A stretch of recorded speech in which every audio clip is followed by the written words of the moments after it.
Yeah, I know. So the comic starts off, like the very first page, Dan Mora illustrates the book with um, the main superhero, Shazam, with like a huge smile on his face. And compared to like the rest of the comic book page, it seems to be very like dark and dull colors, which immediately shows like how his personality reflects even whatever situation he's in.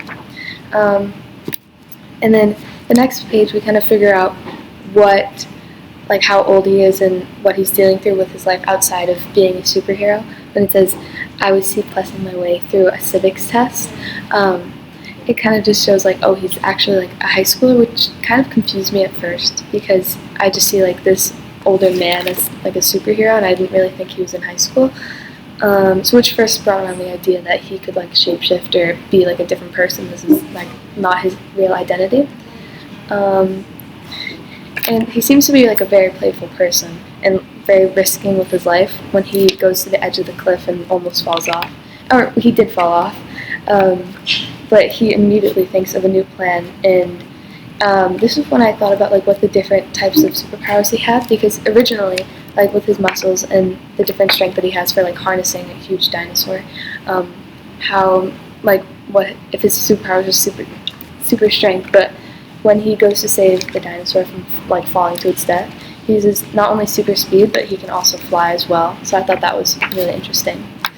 And the personification of the dinosaurs really like first introduced like his compassion towards them, and it really like helped me emphasize like that he really cared about the dinosaurs and stuff. And he was very selfless towards them, and even helped them out with their rocket ship and took them for a nice cup of tea, which actually wasn't that nice. He found it really disgusting, but he just hid his true thoughts about it and told them that he thought it was very nice. So, the page after that, we can see that he actually harnesses the powers of Solomon, Hercules, Atlas, Zeus, Achilles, and Mercury, which is a lot to put on like such a young boy. And he used to be such like a normal kid, but now he has like all this pressure on him. But we see like when he's back at his home base that he's really just a child, and he likes to do fun things like play with his toys, go bowling, stretch out anyways, and even play video games. And we bring in his family for like a little bit, but this also just shows like the innocence of really who he is, and like the effects of him like changing into a superhero.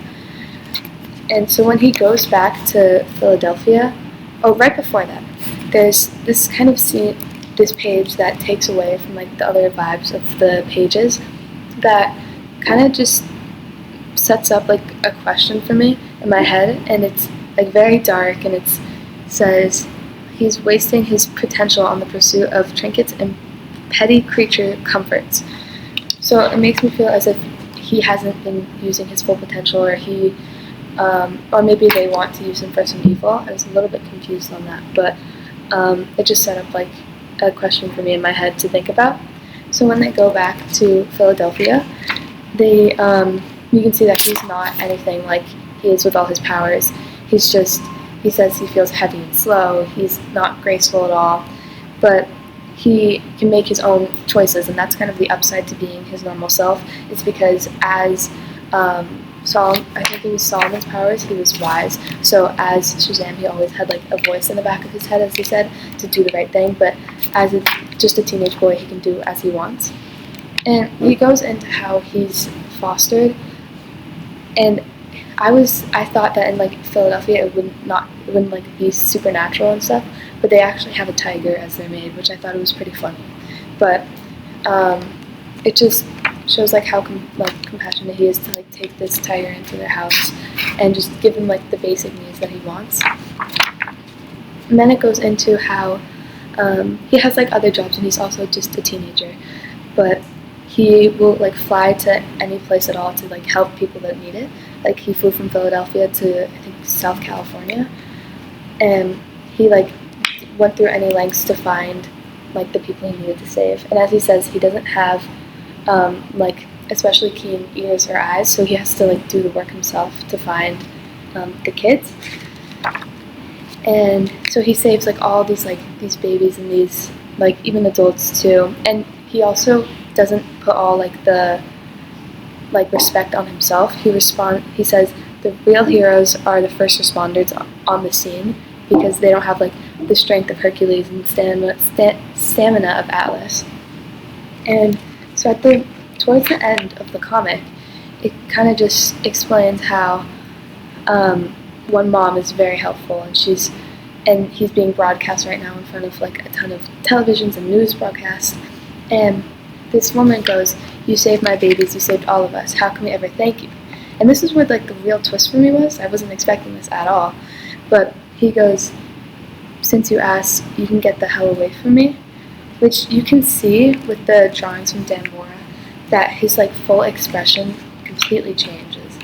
And at the very last page, it's like a completely different vibe. It's like fully bright, and there's a lot of like anger in his face. And this last two pictures, it's just his face has gone like almost completely white, and there's almost like a power that like infiltrated him, and it makes me think back to like the darker page about it. Almost that left like a question in my head, and maybe makes me think about if somehow they made him say that or made him like think that and speak it out loud. At the very end, he realizes that like it wasn't himself. When the last line saying, "What have I done?"